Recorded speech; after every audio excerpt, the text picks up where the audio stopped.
नमस्कार. लोक महाराष्ट्र माझा मध्ये आपले स्वागत आहे. आपण पाहत आहात संपादक बळीराम बोडकेसह उमेश हर्षवाल यांचा रिपोर्ट.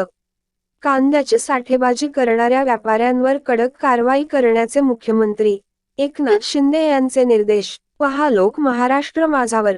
कांद्याच्या वाढत्या दरांवर आळा घालण्यासाठी कांद्याची साठेबाजी करणाऱ्या व्यापाऱ्यांवर कडक कारवाई करण्याचे निर्देश मुख्यमंत्री एकनाथ शिंदे यांनी अन्न आणि नागरी पुरवठा विभागाला दिले आहेत.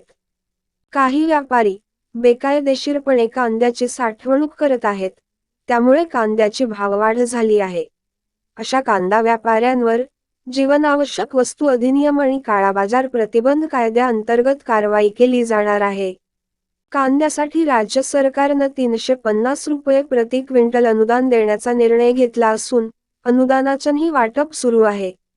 आपण पाहत आहात लोक महाराष्ट्र माझा.